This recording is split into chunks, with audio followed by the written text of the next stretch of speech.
señores académicos, señores embajadores, señoras, señores, queridos amigos, de más está decirles lo agradecido que estoy a la Universidad Nueva de Lisboa por honrarme con esta distinción. Soy muy consciente que ser incorporado simbólicamente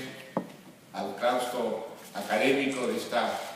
prestigiosa universidad no es solo un reconocimiento,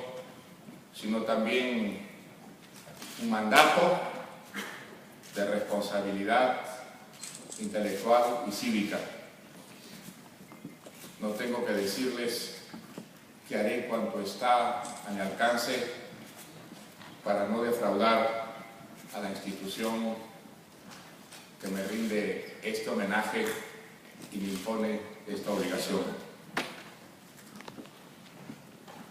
Siempre me he sentido muy cerca de la universidad, desde esos años ya antiguos en los que fui estudiante en la Universidad de San Marcos de Lima, una de las más antiguas de América, y luego a lo largo de la vida he enseñado en muchas universidades, lo que me ha servido sobre todo para aprender, para leer con un cierto orden y tratar luego de enseñar de una manera racional ese enorme placer que producen las buenas lecturas. Nunca he creído, como se creyó en la época romántica y también en épocas posteriores, que había una cesura entre la universidad, el mundo académico y el de la creatividad, de los poetas, de los novelistas, de los dramaturgos. Por el contrario, he pensado que en la mayor parte de las sociedades la universidad es el ámbito en el que se estimulan mejor las actividades creativas y donde se las somete a una evaluación que luego confirma, aunque algunas veces rectifica, el resto de la sociedad. Creo que en América Latina la universidad ha sido un foco de creación, de respeto de la mejor tradición cultural, y que la universidad en general en América Latina tiene una tradición de libertad, de defensa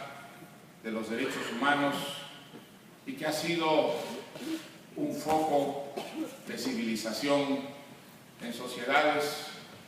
a veces barbarizadas por la dictadura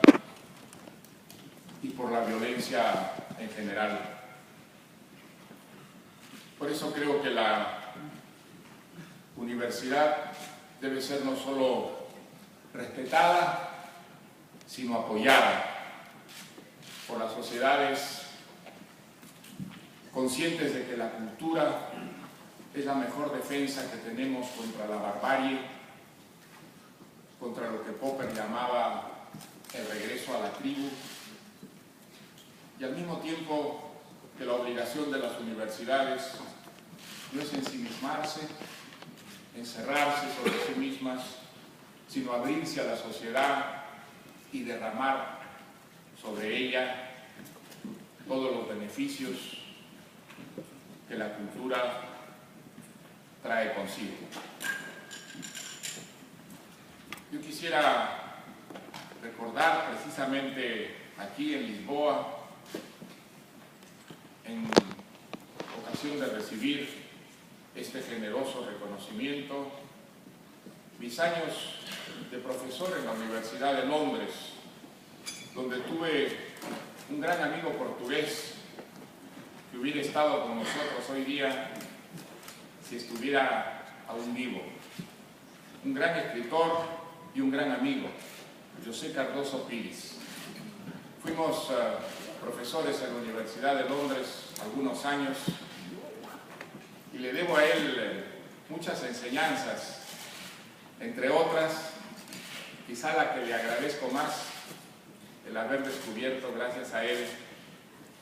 a un poeta que desde entonces figura entre mis poetas favoritos. Gracias a él conocí algunos clásicos portugueses y también algunos escritores modernos, pero es sobre todo el recuerdo de Pessoa, del que él hablaba de una manera tan sugestiva que era imposible no leerlo, que descubrí ese extraordinario creador al que desde entonces he leído y releído con placer y estoy seguro que también con algún provecho. José Cardoso Pires y yo, en esos años 60, estábamos convencidos de que la obligación del escritor no terminaba con el compromiso literario y artístico de escribir bien, de pensar con libertad, de inventar algo que salía de las raíces más profundas de la experiencia, sino que al mismo tiempo el escritor tenía un compromiso cívico, el de optar por las mejores opciones y defender los derechos humanos, la libertad y oponerse a todo aquello que contradecía esos derechos fundamentales. Las dictaduras, por ejemplo, las mentiras, la corrupción de las instituciones, todo aquello que produce y esparce la injusticia y el sufrimiento en la sociedad. Estábamos convencidos, como muchos escritores de nuestra generación, que la literatura era un arma eficaz para combatir las injusticias y que las palabras, como había escrito Sartre, eran actos y que con ellas se podía influir en la historia y, como quería Rimbaud, cambiar la vida. Esas creencias son hoy día anticuadas y difícilmente las aceptan los escritores más jóvenes. Esas ideas de que la literatura es un arma y que a través de ella se puede actuar sobre la historia y sobre la vida, parecen a muchos escritores nuevos arrogantes, pretenciosas, y piensan que la literatura debe aceptar modestamente que es sobre todo una forma de entretenimiento y placer, superior, desde luego, porque afecta la sensibilidad, estimula la imaginación y de alguna manera educa a las personas. Pero no creen que la literatura pueda actuar decisivamente sobre la historia y combatir eficazmente los demonios y los males que arrasan con una sociedad. ¿Quién tiene razón? Es una polémica que, en cierta forma, ha sido de alguna manera decidida por una opinión pública cada vez más codiciosa de entretenimiento y diversión, algo que desde luego nadie puede reprochar a hombres y mujeres que pasan buena parte de su vida trabajando en una lucha difícil por la supervivencia y que buscan en las horas libres alguna forma de distraerse, y de marearse y de olvidar esa dura lucha por la vida.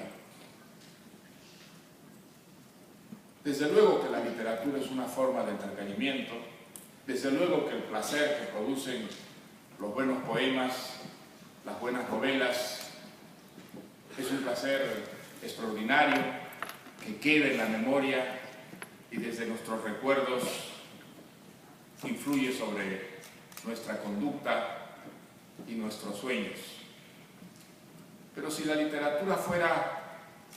solo una diversión y un entretenimiento, probablemente se empobrecería en la sociedad algo de lo cual depende esencialmente el progreso humano, es decir, el espíritu crítico. Creo que a lo largo de la historia nada ha contribuido tanto a sembrar la insatisfacción de los seres humanos frente al mundo en que viven, frente a la sociedad de la que son parte, frente a quienes los gobiernan y sobre todo frente a quienes quisieran tener un control sobre la vida desde la tumba, desde la cuna hasta la tumba. Nada nos enseña mejor que un buen libro, que una bella historia, que la realidad está mal hecha, que el mundo en el que vivimos es siempre insuficiente para poder satisfacer todos nuestros apetitos y nuestros anhelos. Cuando salimos de un libro de Tolstoy, o de Faulkner, o de Henry James, o de Joyce, o de Proust, y miramos nuestro entorno, ¿qué descubrimos? Que la realidad en la que vivimos está siempre por debajo de aquellas realidades que somos capaces de inventar y presentar a través de las palabras como hechiceras, como seductoras. Y esa insatisfacción, ese descubrimiento de las imperfecciones de la realidad ha sido siempre el gran motor de la transformación, de la rebeldía frente al statu quo, el motor del progreso y del cambio. Si la literatura se vuelve solo entretenimiento y diversión, ese espíritu crítico que la literatura ha atizado en los espíritus humanos desde que ella existe, podría empobrecerse y podría incluso desaparecer. Y entonces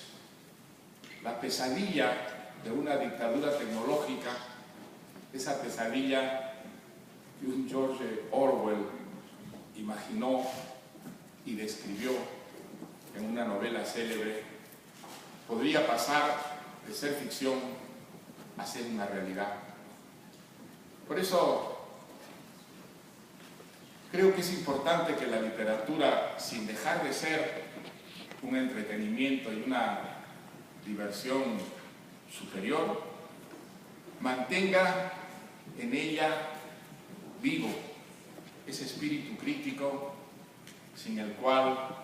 lo primero que sufriría y acaso desaparecería sería la libertad humana. Pregúntense ustedes por qué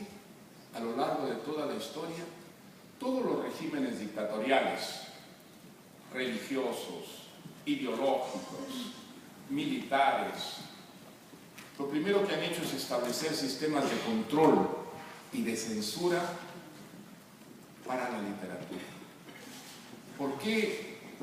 esa desconfianza pertinaz, sistemática,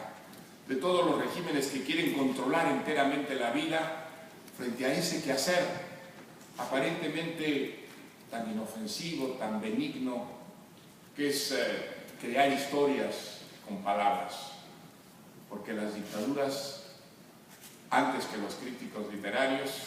antes que los dómines, descubrieron que esas historias inventadas, que esas músicas creadas con palabras atizan en el corazón humano el descubrimiento de que la realidad está mal hecha y que siempre estará mal hecha porque será incapaz de satisfacer todo aquello que nosotros, gracias a nuestra imaginación y a nuestros deseos, podemos anhelar. Por eso es importante que la literatura sea viva, no solo para producirnos el hechizo, el encanto, el sueño vivo, el sueño despierto, que es un gran texto literario, sino también para mantener vivo ese espíritu de insatisfacción, ese espíritu de transformación y de cambio, sin el cual el progreso no existiría